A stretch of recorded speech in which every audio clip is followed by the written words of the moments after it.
നമ്മുടെയൊക്കെ പഠിച്ചവൻ. ഇങ്ങനെ മൂസാ നബിക്ക് പറയാൻ കഴിഞ്ഞത് എന്തുകൊണ്ടാണ്? ശരിക്കും മൂസാ നബി ഇങ്ങനെ പറയുന്ന ഒരാളാവണമെന്നില്ല, കുറച്ചൊരു ദേഷ്യമൊക്കെ ഉള്ള ഒരാളാണ്. അതും ഖുർആനിൽ സൂചന ഉണ്ടല്ലോ, അറിയാലോ അല്ലേ? രണ്ടാളുകൾ തമ്മിലിങ്ങനെ വഴക്ക് കൂടുമ്പോൾ മൂസാ നബി ചെന്നിട്ട് ഒരാളെ അടിച്ചു. അടി കിട്ടിയ ഉടനെ അയാൾ തൽക്ഷണം മരിച്ചു വീണു. ഇങ്ങനൊരു സംഭവം ഉണ്ട് ഖുർആനിൽ പറയുന്നത്.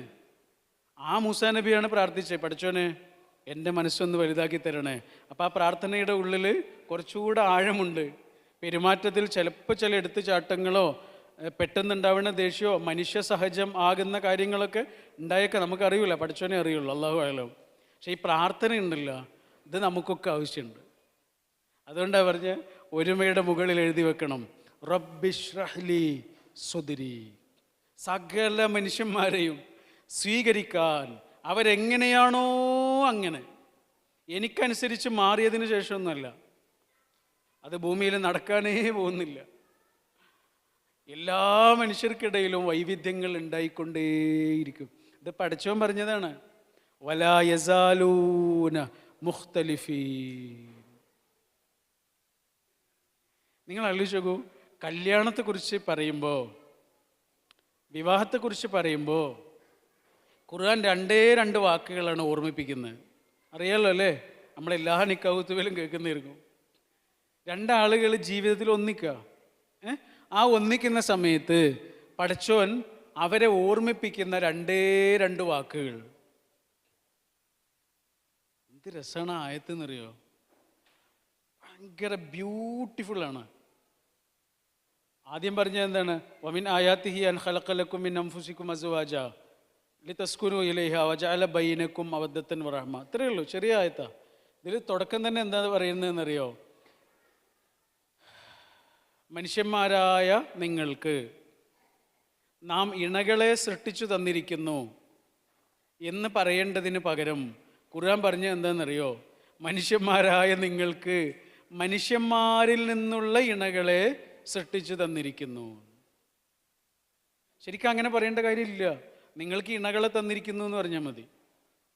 കാരണം ഇണകൾ മനുഷ്യൻ തന്നെ ഇരിക്കുമല്ലോ. പൂച്ചയ്ക്ക് പൂച്ചയാണ്, കാക്കയ്ക്ക് കാക്കയാണ്, എല്ലാ ജീവജാലങ്ങൾക്കും അതാത് വർഗ്ഗം ഇരിക്കും. അപ്പം മനുഷ്യന്മാർക്ക് മനുഷ്യന്മാർ തന്നെ ഇരിക്കും. പിന്നെയോ ഖുർആൻ അങ്ങനെ അല്ല പറഞ്ഞ്, അത് പ്രത്യേകമായി എടുത്ത് പറയാണ്, നിങ്ങൾക്ക് നാം ഇണകളെ തന്നിരിക്കുന്നത് മനുഷ്യന്മാരെ കൂട്ടത്തു നിന്നാണ്. ശരിക്കും നമ്മുടെ നിക്കാഹ് പ്രസംഗങ്ങളില്ലേ, ഈ ഒരൊറ്റ വാക്കിനെ കുറിച്ച് പറഞ്ഞാൽ മതി, വേറെ ഒന്നും പറയണ്ട. മിൻ അംഫുസിക്കും. മിൻ അംഫുസിക്കും എന്ന് പറഞ്ഞാൽ നിങ്ങളുടെ ജീവിതത്തിൽ ഭാര്യയായിട്ടോ ഭർത്താവായിട്ടോ കിട്ടുന്നത് ആരാണ്? മനുഷ്യനാണ്. എന്തിനങ്ങനെ പറയേണ്ട കാര്യം? ഇതേ ആകാശത്ത് നിന്ന് വന്ന മലക്കല്ല, ഭൂമിയിൽ നിന്ന് വന്ന മനുഷ്യനാണ്. ഒരസാധാരണത്വവും പ്രതീക്ഷിക്കണ്ട. അതിൻ്റെ ഒന്നാമത്തെ സൂചനയാണ് കല്യാണം കഴിക്കുമ്പോൾ തന്നെ പഠിച്ചവൻ മനുഷ്യന് കൊടുക്കണം. ഒരസാധാരണത്വം ഉണ്ടാവില്ല. വിശക്കുകയും ദാഹിക്കുകയും കരയുകയും മനസ്സ് മടി കാണിക്കുകയും കരയുകയും കുറച്ചു കഴിഞ്ഞാൽ തിരിച്ചു വരികയും മറക്കുകയും നോവുകയും സങ്കടപ്പെടുകയും ഒക്കെ ചെയ്യുന്ന സാധാരണ മനുഷ്യനാണ് കേട്ടോ നിങ്ങളുടെ ജീവിതത്തിലേക്ക് വരുന്നത് എന്നാണ് കല്യാണം കഴിക്കുന്ന ആളുകളോട് ഏറ്റവും ആദ്യമായിട്ട് പഠിച്ചോൻ പറഞ്ഞു തരുന്നത്. ഇതെന്തിനായിരിക്കും പറയണേ? അതൊരു മനുഷ്യനാണ്. രാവിലെയുള്ള സ്വഭാവം ആവില്ല രാത്രിയാവുമ്പോൾ. രാത്രി എടുത്ത തീരുമാനങ്ങളൊക്കെ ചിലപ്പോൾ രാവിലെ ആകുമ്പോഴേക്കും മറക്കും. ഇന്നലെ കണ്ട ആളല്ല ഇന്ന് കാണുമ്പോൾ. കഴിഞ്ഞ ആഴ്ചയിൽ പെരുമാറിയതുപോലെയല്ല ഈ ആഴ്ചയിൽ പെരുമാറുന്നത്. കാരണം എന്താ? അത്രയേറെ ആന്തര സംഘർഷങ്ങളിലൂടെയാണ് ഓരോ മനുഷ്യനും കടന്നു പോയിക്കൊണ്ടിരിക്കുന്നത്. ആ ഫീലിങ്സിനെ ഒക്കെ ഒരാൾ അക്സെപ്റ്റ് ചെയ്തേ പറ്റൂ. നമ്മൾ സ്നേഹം എന്നാണ് പറഞ്ഞുകൊണ്ടിരിക്കുന്നത്. ഖുർആൻ അങ്ങനെയല്ല പറഞ്ഞ. സ്നേഹം എന്ന് മാത്രം പറഞ്ഞിട്ട് നിർത്തിയില്ലല്ലോ. വേണമെങ്കിൽ അങ്ങനെ പറഞ്ഞിട്ട് നിർത്തിക്കൂടായിരുന്ന. ഖുർആൻ അതിൻ്റെ കൂടെ ഒരു ചെറിയ വാക്ക് കൂടെ പറഞ്ഞു. അതെന്താണെന്നറിയോ?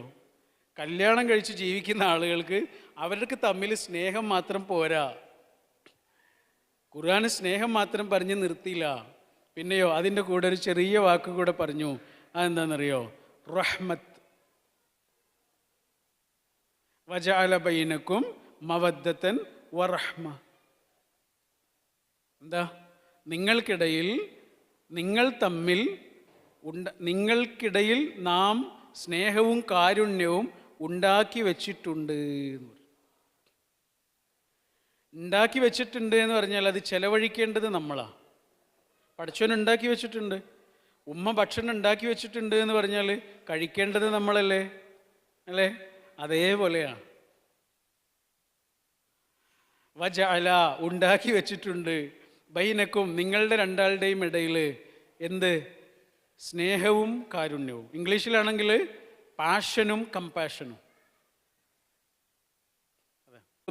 വ്യത്യസ്തങ്ങളായ ജീവിതാനുഭവങ്ങളെ മുഴുവനും മറ്റേയാൾ സ്വീകരിച്ചേ പറ്റൂ, റെസ്പെക്റ്റ് ചെയ്തേ പറ്റൂ, അയാളുടെ ഫീലിങ്സിനെ റെസ്പെക്റ്റ് ചെയ്തേ പറ്റൂ. അതാണ് കാരുണ്യം. കാരുണ്യം എന്നുള്ളതിന് അറബിയിൽ റഹ്മത്ത് എന്നാ പറയുക. ഈ റഹ്മ എന്നുള്ള വാക്കിന് വേറൊരർത്ഥം കൂടി ഉണ്ട് അറബിയിൽ. അതെന്താണെന്നറിയോ? ഗർഭപാത്രം എന്നാണ്. റഹ്മ എന്ന് പറഞ്ഞാൽ ഗർഭപാത്രം. അതിൻ്റെ വേറൊരർത്ഥം എന്താണ്? കാരുണ്യം. ഇത് തമ്മിൽ എന്തെങ്കിലും ബന്ധമുണ്ടോ? ചെറിയൊരു ബന്ധമുണ്ട്. അതെന്താണെന്നറിയോ? ഗർഭപാത്രം എന്ന് പറഞ്ഞാൽ 2-3 സെൻറ്റിമീറ്റർ അല്ലേ ഉള്ളൂ ആകെ ഒരു പെൺകുട്ടിയുടെ ഉള്ളിൽ. അത്രയും ചെറിയ ഒരു പാത്രമാണ്, അത്രയും ചെറിയ ഒരു അറയാണ്, അല്ലേ?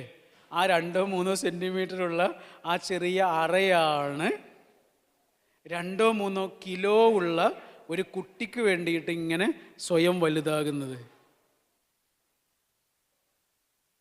കാരുണ്യം എന്ന് പറഞ്ഞാൽ എന്താണ്? നമ്മുടെ മുന്നിലുള്ളൊരു മനുഷ്യൻ്റെ എല്ലാ അവസ്ഥകളെയും അയാളുടെ ഫീലിങ്സിനെയും അയാളുടെ ഭാഗത്ത് നിന്ന് കണ്ടിട്ട് ഒരാൾ അയാളോട് സ്നേഹത്തോടെ പെരുമാറുന്നതിൻ്റെ പേരാണ് റഹ്മത്ത് എന്ന് പറയുന്നത്, കാരുണ്യം, കമ്പാഷൻ, എംപതി എന്നൊക്കെ പറയണത്. ആ മുന്നിലുള്ള മനുഷ്യന് വേണ്ടിയിട്ട് ഒരാളിങ്ങനെ സ്വയം അയാളുടെ മനസ്സ് വലുതാകുന്നതിൻ്റെ, ഇൻഷിറാഹു സ്വദറിൻ്റെ പേരാണ് ശരിക്കും റഹ്മത്ത്, കാരുണ്യം.